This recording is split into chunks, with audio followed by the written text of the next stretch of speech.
Assalamualaikum warahmatullahi wabarakatuh. Perkenalkan, nama saya Rebani Rea Gumilar dari manajemen kelas C dengan nomor NPM 190 321 121.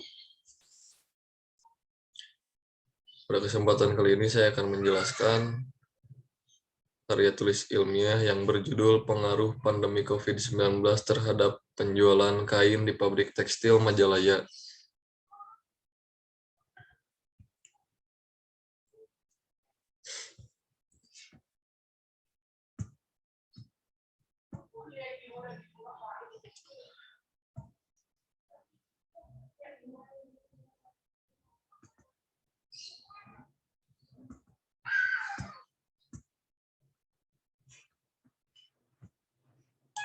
Latar belakang: pembatasan sosial berskala besar atau bisa disingkat dengan PSBB memengaruhi berbagai sektor bisnis di Majalaya, tak terkecuali bidang industri tekstil dan garmen. Kebijakan PSBB telah menjadi tamparan keras bagi bisnis tekstil dalam negeri. Tidak ada harapan bisnis untuk mendapat pemasukan, terutama di hari Lebaran yang akan datang. Bahkan pasaran memang sudah sepi dari jauh-jauh hari semenjak adanya status pandemi. Produksi pun anjlok hingga 70%.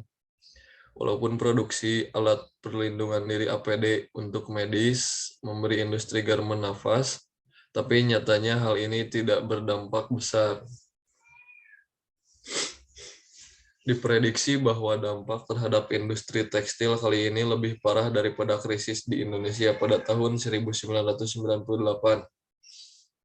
Industri tekstil dan produk tekstil menjadi penting karena industri ini merupakan penyedia salah satu kebutuhan dasar manusia, yaitu kebutuhan sandang. Industri tekstil dan produk tekstil dalam perekonomian Provinsi Jawa Tengah mempunyai kinerja yang cukup baik. Hal ini terlihat dari konsentrasi ekspor provinsi yang meletakkan industri TPT sebagai konsentrasi ekspor utama. Menurut Rejekiningsih, terdapat beberapa permasalahan yang dihadapi oleh industri TPT Jawa Tengah.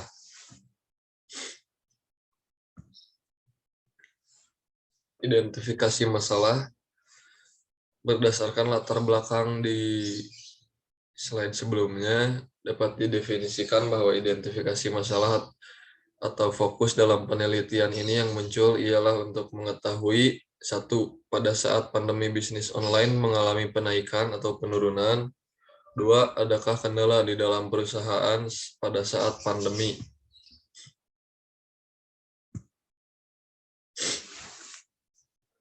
Tujuan penelitian. Tujuan penelitian di sini adalah untuk mengetahui bagaimana gambaran umum penjualan kain di masa pandemi. Manfaat penelitian sebagai penambah wawasan tentang industri tekstil dan menganalisis suatu penelitian untuk karya tulis ilmiah.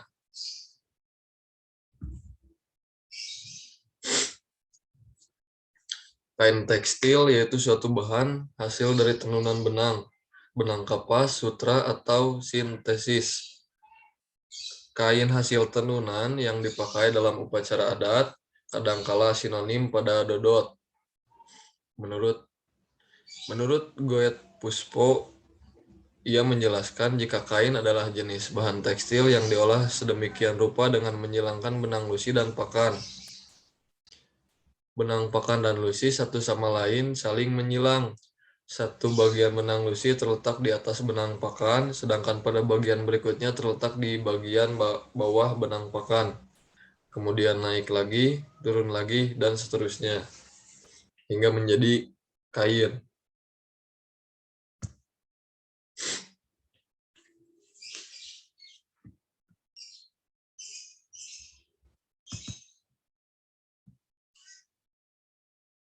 Berdasarkan jenis seratnya dapat dikelompokkan menjadi dua macam, yaitu serat alam dan serat buatan. Macam kain yang pertama adalah kain katun atau cotton. Cotton adalah serat stapel. yang artinya terdiri dari serat yang berbeda-beda. Katun dibuat dari serat alami tanaman kapas. Katun terutama terdiri dari selulosa, senyawa organik tidak larut yang penting untuk struktur tanaman, dan merupakan bahan yang lembut dan halus. Jenis kain macam kain yang kedua adalah kain linen. Linen adalah kain ringan yang sangat kuat terbuat dari tanaman rami.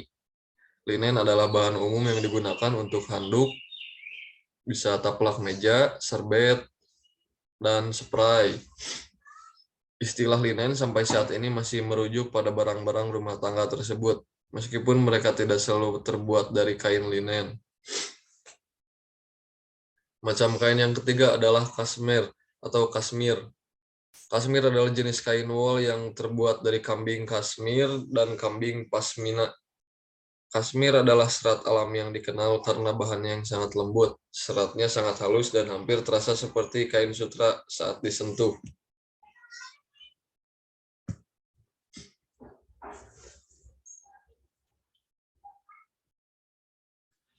Indonesia memiliki beraneka ragam kain tenun karena memiliki jumlah suku atau budaya yang beraneka ragam. Tiap daerah di Indonesia memiliki jenis kain tenun yang memiliki kekhasannya tersendiri.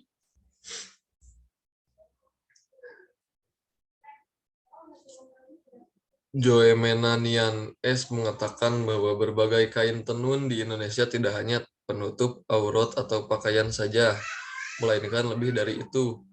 Ia dikaitkan dengan berbagai kepercayaan dan ikut mengiringi berbagai upacara agama, ritual, dan adat sepanjang daur kehidupan manusia, ujarnya.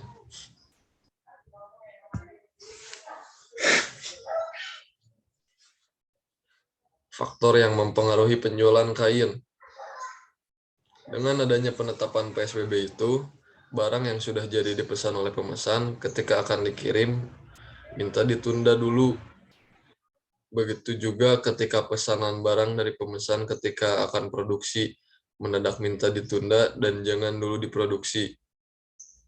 Pemasaran produk tekstil yang dihasilkan pabrik tekstil di Paseh dan Majalaya, khususnya untuk pemasaran dalam negeri, titik pemasarannya terpusat di Pasar Tanah Abang, Jakarta. Pemasaran barang masih terkonsentrasi di dalam negeri. Pemasaran barang pun berdasarkan pesanan dari konsumen. Ketika ada pemesan, pihak pabrik langsung produksi sesuai dengan pesanan dari pemesan tersebut. Pemasaran barang pun hanya tersisa 20%. Sebagian besar pemasaran barang sudah turun karena terdampak wabah virus corona. Akibat pandemi COVID-19 ini, para pengusaha pun dihadapkan pada kondisi dilematis. Bahan baku benang siap produksi sudah tersedia hampir 200 ton yang tersimpan di gudang. Ketika bahan baku itu terus diproduksi, maka secara otomatis produksi akan terus menumpuk, sementara barang belum bisa dipasarkan.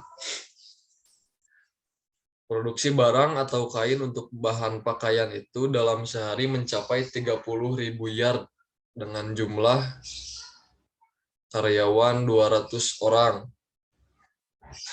Dikatakannya pihak perusahaan pun tidak bisa menghentikan produksi karena bahan baku sudah tersedia mencapai ratusan ton. Analisis data, metode analisis data yang digunakan oleh saya dalam menganalisis masalah yang ada dengan metode analisis data deskriptif dan kuantitatif. Penelitian ini dilakukan di Majalaya dimulai dari bulan November 2020 sampai dengan bulan Juni 2021. Yang menjadi populasi adalah konsumen yang membeli masker kain di Majalaya dengan responden yang tidak diketahui jumlahnya dengan pasti atau tak terhingga. Dalam penelitian ini, peneliti mengambil sampel menggunakan rumus Lemesow, yaitu sebanyak 100 responden. Hasil penelitian ini menunjukkan bahwa secara parsial, harga dan kualitas produk berpengaruh positif dan signifikan terhadap keputusan pembelian masker kain saat pandemi COVID-19 di Majalaya.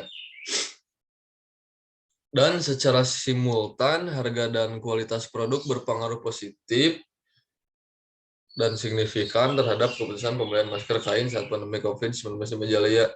Nilai koefisien determinasi adalah sebesar 0,535, yang artinya presentase harga dan kualitas produk terhadap keputusan pembelian masker kain sebesar 53,5%.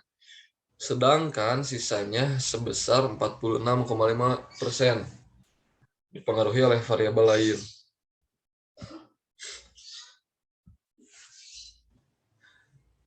Kajian Islam, Surat Luqman ayat 19 yang artinya, dan sederhanalah kamu dalam berjalan dan lunakanlah suaramu. Sesungguhnya seburuk-buruk suara ialah suara keledai.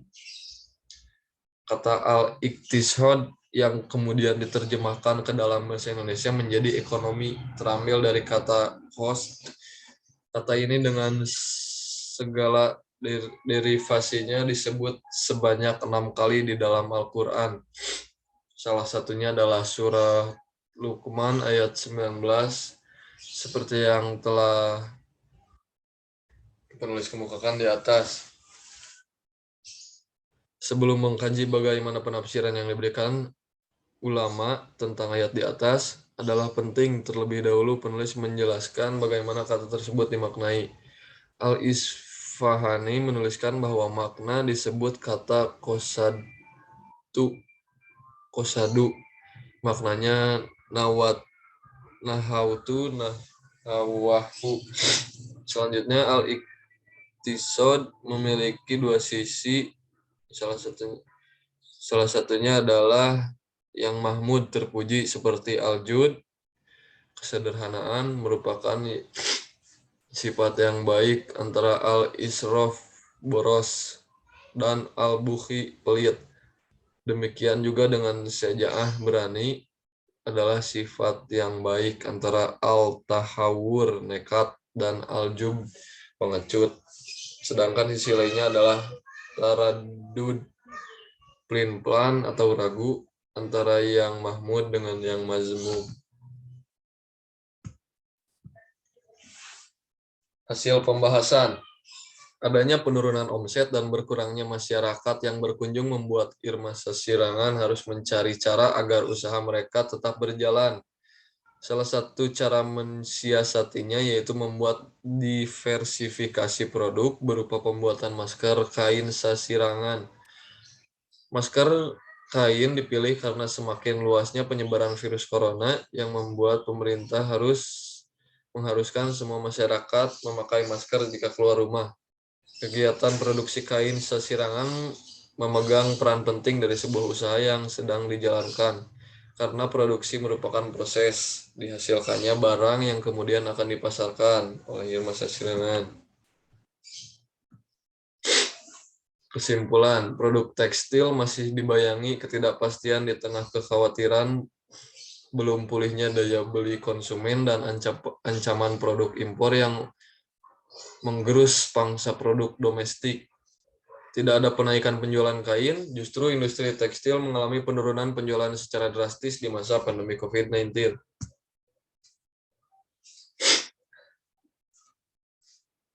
Saran. Dengan melihat tantangan yang telah dijabarkan, ada beberapa saran kebijakan. Pertama, perlunya kriteria pemungut pajak PPN yang lebih spesifik karena dalam rantai pasokan transaksi digital melibatkan beberapa pihak dari hulu ke hilir, serta pengenaan porsi pajak 10% seharusnya tidak dibebankan semua oleh konsumen. Tetapi perusahaan terkait juga bisa ikut menanggung bebannya. Upaya yang dilakukan mulai dari efisiensi biaya untuk kegiatan branding, menunda kegiatan ekspansi perusahaan, hingga menunda kampanye lebaran. Dalam internal perusahaan diberlakukan unpaid leave, pemotongan gaji bagi beberapa karyawan, hingga tidak mengambil gaji bagi dirinya sendiri sebagai pimpinan. Langkah tersebut dibutuhkan untuk menjaga cash flow jangka panjang, mengingat tidak adanya kepastian kapan pandemi akan berakhir. Yang terpenting dalam menjalankan bisnis bukan hanya sekedar untung, tetapi juga menyediakan apa yang dibutuhkan oleh konsumen. Dengan kondisi saat ini di mana alat kesehatan menjadi hal yang sangat dibutuhkan, maka Mens Republik memproduksi dan menjual masker dan mengkomunikasikan kepada pelanggan bahwa dengan membeli produk tersebut mereka telah membantu para pengrajin untuk tetap dapat bertahan hidup dan juga membantu masyarakat agar mudah mendapatkan pasokan masker. Selama masa pandemi ini terjadi pergeseran kebutuhan di dalam masyarakat. Mereka cenderung akan mengesampingkan hal-hal sekunder seperti kebutuhan fashion termasuk sepatu. Memberikan potongan harga untuk semua produk adalah salah satunya. Karena keputusan membeli konsumen ditentukan oleh logika sebesar 20% dan emosional sebesar 80%. Konsumen terdorong untuk membeli sesuatu yang memiliki nilai lebih. Oleh karena itu, perusahaan perlu untuk memaksimalkan aspek emosional pembeli. Pada kondisi saat ini, perusahaan dapat menyentuh aspek emosional pembeli dengan mendonasikan sebagai hasil penjualan untuk penanganan COVID-19 di Indonesia. Sekian karya tulis ilmu saya. Mohon maaf jika ada kesalahan. Terima kasih. Assalamualaikum warahmatullahi wabarakatuh.